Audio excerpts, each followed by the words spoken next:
여러분 안녕하십니까? 오늘 제자도 두 번째 시간입니다. 평등사회와 그 적들이라는 제목으로 말씀을 좀 드리겠습니다.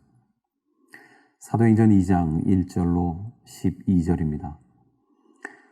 오순절이 되자 그들이 모두 한 곳에 모였다. 그런데 갑자기 하늘에서 강한 바람이 세차게 부는 것 같은 소리가 나더니 그들이 앉아있던 온 집안을 가득 채웠다. 그리고 혀처럼 생긴 불이 나타나더니 그것이 갈라져 각 사람 위에 와 닿았다. 그러자 그들은 모두 성령으로 충만하여 성령께서 주시는 능력으로 그들도 알지 못하는 외국어로 말하기 시작하였다. 그때 예루살렘에는 세계 여러 나라에서 온 경건한 유대인들이 많이 머물고 있었다. 하늘에서 난 바람 같은 이 소리를 듣고 몰려든 군중들은 각자 자기 나라 말로 제자들이 말하는 것을 듣고 어리둥절하였다. 그들은 모두 놀라 이상히 여기며 이렇게 말하였다. 지금 말하고 있는 저들은 다 갈릴리 사람들이 아니냐? 그런데 그들이 하는 말이 우리가 각자 태어난 나라의 말로 들리니 도대체 어떻게 된 것인가? 우리 중에는 바데, 메디아, 엘람, 메소포타미아, 유대, 갑바도기와 본도, 아시아, 부르기아, 밤빌리아, 이집트, 구레네 부근의 리비아 일대에서 온 사람도 있고 로마에서 온 유대인과 유대교로 개종한 이방인들도 있으며 또 크레테 사람과 아라비아 사람도 있는데 우리가 다 하나님의 놀라운 일을 각자 우리말로 듣고 있지 않는가? 그들은 모두 놀라고 당황하여 이것이 어찌된 일인가 하고 서로 물었다. 기도의 의미를 생각하게 돼요. 왜 제자들은 대사명을 앞두고 먼저 기도했는가 하는 질문이죠. 밤낮 없이 일하는 것, 때를 얻든지 못 얻든지 전도 현장으로 열심히 나가는 것. 그것이 어쩌면 더 중요한 일 아니었겠습니까? 그런데 왜 그들은 모든 활동을 다 접고 먼저 기도했을까요? 사도행전에 이런 글이 있습니다. 제자들은 사람들을 만나기에 적합하게 되도록 그리고 매일의 교제에서 죄인들을 그리스도께 인도할 수 있는 말을 할 수 있도록 매우 열렬히 기도하였다. 불화와 최상권을 잡으려는 모든 욕망을 버리고 그들은 그리스도인 교제를 통하여 모두 친밀해졌다. 그들은 하나님께 더 가까이 나아갔으며 이러한 생활을 통하여 그들은 그리스도와 밀접한 교제를 할 수 있다는 것이 얼마나 큰 특권인지 깨닫게 되었다. 이 준비의 날들은 깊이 마음을 살피는 날들이었다. 레드불 같은 에너지 음료가 잘 팔리는 것을 보면서 생각을 해보게 돼요. 아, 요즘 사람들에게 신은 에너지구나. 에너지를 신으로 섬기는구나. 그렇게 생각을 해보게 됩니다. 그런데요, 사람들은 그렇게 뜨거운 열정을 숭배하지만 사실 사색 없는 열정만큼 위험한 것도 없습니다. 그렇기 때문에 기도가 필요한 것이겠죠. 기도의 두 가지 영역이 있을 겁니다. 무엇을 달라 하는 욕망의 도구로서의 기도와 성찰적 도구로서의 기도. 그 기도의 비율에 따라 신앙인의 성숙도가 결정된다고 저는 생각하고 있습니다. 예수님의 부재가 기독교 공동체에 미친 영향은 심각했을 겁니다. 그 어느 때보다 능력이 필요했을 거예요. 그런데요, 그들이 무엇보다 먼저 강구한 것은 능력이 아니었습니다. 자신의 영혼을 깊이 들여다보는 회개의 기도였죠. 신앙인에게 왜 이러한 성찰적인 기도가 필요할까요? 기독교 정신에 더 이상 반성할 것이 있습니까? 유대 종교는 율법의 종교였습니다. 또한 그들은 야훼의 율법은 완전하다고 생각했어요. 그런데 예수님이 그렇게 율법 중심의 종교인들에 의해 죽임을 당했습니다. 세상에서 가장 의롭고 완벽한 율법 종교가 예수에게 사형을 선고한 것입니다. 예수의 죽음은 성찰 없는 종교가 얼마나 위험한지를 보여주는 매우 인상적인 사례일 겁니다. 그래서 저는 신앙생활을 그냥 무조건 열심히 해 라고 하는 말 그다지 좋아하지 않습니다. 신앙에서 열성만 강조하다 보면 자칫 예루살렘의 아이히만처럼 될 수 있기 때문이죠. 시대의 소망에 인상적인 구절이 있어요. 그리스도께서 그 당시에 지혜에 있는 사람들을 지나쳐버리신 것은 그들이 너무 자신만만해서 신음하는 인류들을 동정할 수가 없었기 때문이다. 이것이 제자의 첫째 가는 조건입니다. 이것이 없으면 제 아무리 명문 신학교를 나와도 제자가 될 수는 없어요. 저처럼 목사가 되는 건 가능하겠죠. 그러나 예수의 제자가 될 수는 없습니다. 그렇기 때문에요.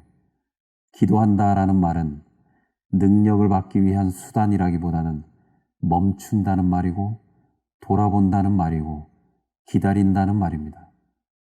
이것은 안식일의 철학과 통하는 부분이 있습니다.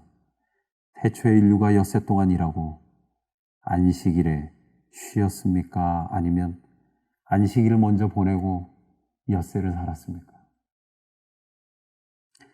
태초의 안식일은 노동에 대한 보상으로 주어지는 쉼이 아니었고 삶의 방향타로서 날의 성격이 강했던 것이죠. 대사명을 받은 예수의 제자들이 모여서 먼저 기도를 한 이유도 거기에 있는 것 아니었을까요? 그런데요, 흥미로운 것은 120명의 이런 집단적인 회개가 성령 임재를 가져왔습니다.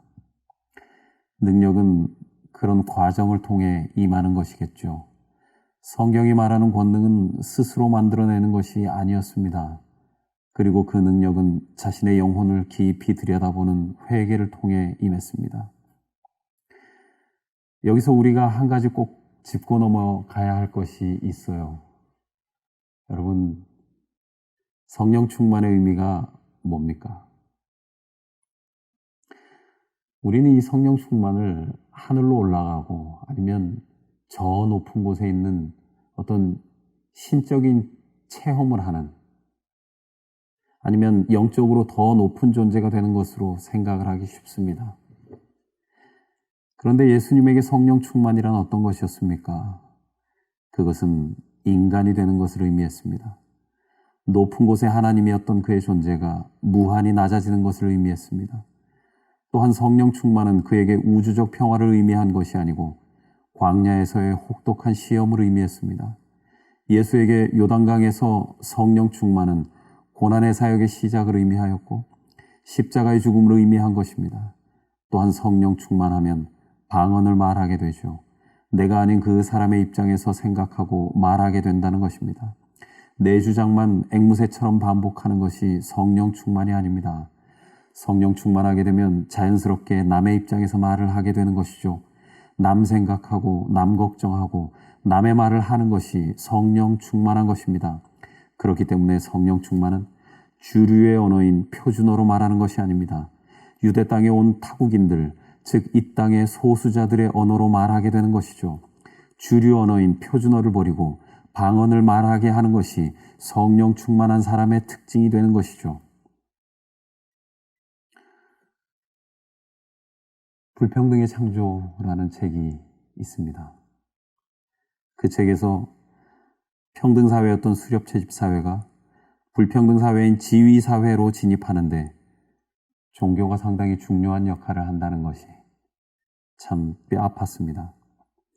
체제를 선전하고 체제 논리를 내재화하는데 종교가 핵심적인 역할을 했다는 것이죠. 로마의 권력을 이용해서 자신의 종교 기득권을 유지하고 그 결과 자신들의 신앙을 매우 형식적으로 만들어버린 유대 종교와 그 지도자들도 어쩌면 같은 공생관계였을 겁니다. 그렇기 때문에 기독교의 태동을 서술하고 있는 사도행전 2장도 그런 맥락에서 봐야 하는 것 아닐까요? 권력 피라미드의 정점에 서 있었던 유대 종교의 개혁 운동이 어떤 과정을 거쳐서 기독교의 탄생으로 이어졌는지를 말입니다. 문광훈 선생님은 정열의 순환이라는 책에서 이런 이야기를 합니다. 사실에 충실하고자 하는 역사가는 사마천의 삶이 보여주듯 권력의 중심에서 배제되거나 그 중심에 머문다 해도 주도적 역할을 하지 못한다. 문학자는 그가 시인이든 소설가이든 간에 이런 왜곡된 역사의 사실에 대항하면서 허구의 사실을 가공한다. 이렇게 가공된 사실은 박탈된 역사의 재구성물이다. 문학의 허구가 가상 공간에서 일어난다면 서사는 현실의 시간과는 다른 시간으로 의미를 재조직한다. 그 점에서 그것은 공식 문화에 저항하는 소수자의 언어가 된다. 모든 뛰어난 작가는 지배담론의 향유자가 아니라 소수담론의 발굴자이자 그 전파자이다. 이렇게 억눌린 소수의 언어를 발굴하고 전파하면서 그는 기성문화의 좀 더 높은 균형에, 이 균형의 실현에 이바지한다. 참 인상적인 말이었어요. 저는 문강훈 선생님의 이 말을 이렇게 바꾸어 보았습니다.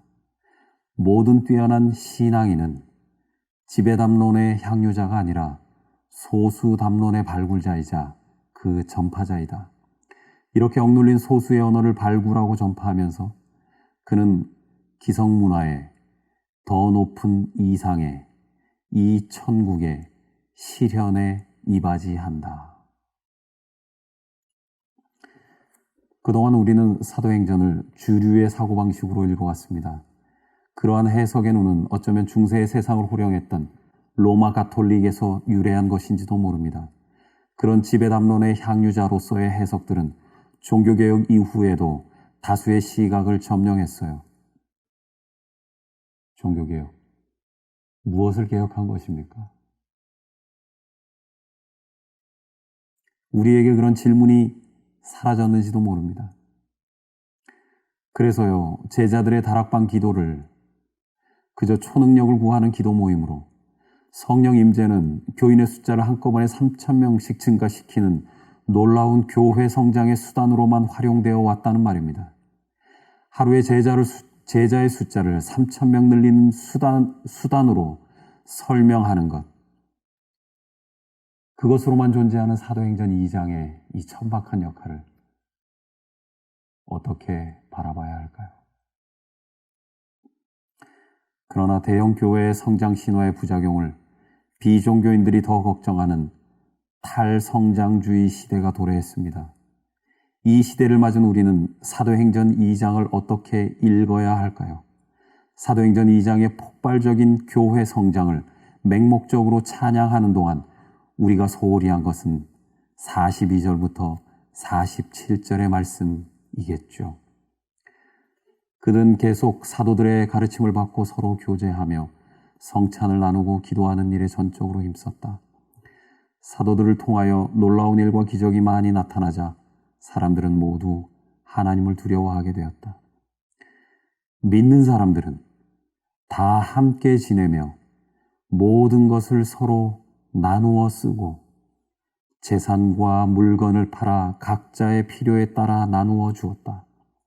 그들은 한 마음으로 날마다 성전에 모이기를 힘쓰고 집집마다 돌아가면서 성찬을 나누고 기쁨과 진실한 마음으로 함께 식사하며 하나님을 찬양하고 모든 사람에게 칭찬을 받았다. 그리고 주님께서도 구원받는 사람이 날마다 많아지게 하셨다. 교회의 양적 성장은 공동체의 질적 성숙이 수반한 자연적인 결과일 겁니다. 그런 거룩한 영을 받는 사람들의 숫자가 늘어난 것을 강조한 것으로 보아야지, 단순히 출석교인의 숫자가 늘었다 라고 말하게 되면 사도행전을 오독하게 되는 것이죠. 칼 폴라니에 따르면 어떤 원시사회도 굶어 죽는 개인은 없었다고 합니다. 과도한 부를 축적하는 능력자가 집단의 조롱을 받고 일용할 양식을 나누어야 할 의무가 있는 것이 원시 채집 사회의 특징이었습니다. 매년 억만장자의 순위를 매겨서 집단의 부러움을 유발하고 은근히 고개 숙이도록 강요하는 지금의 사회 체계보다 원시 사회가 훨씬 더 나았다는 것이 경제사학자 칼 폴라니의 날카로운 지적입니다. 부르심, 그것은 무엇일까요? 예수가 말한 천국, 그것은 도대체 무엇일까요? 그건 어떤 나라입니까? 그것은 OECD에 속하는 선진부국을 약속하는 것이 아니었습니다. 여러분, 예수님이 말씀한 천국, 어디에 그런 것이 있습니까? 오히려 그것은 자발적 가난으로의 초대인지도 모릅니다. 그래서 팔복이 말하는 천국은 가난한 사람들을 위해 약속된 것이죠. 첫째 복입니다. 으뜸 가는 복인 것이죠. 우르에서 아브라함을 부르고 이스라엘을 이집트에서 불러낸 것은 고도로 발달된 문명사회의 안락함에서 불편하고 가난한 삶으로의 초대인 것입니다. 거룩한 영이 임하면 그런 부르심에 응하게 되는 것이죠. 그것이 어떤 의미에서 하나님의 거룩한 영이 시도한 종교개혁이었고 어떤 의미에서는 불평등이 없는 천국을 창조하는 신약의 창세기였을 겁니다.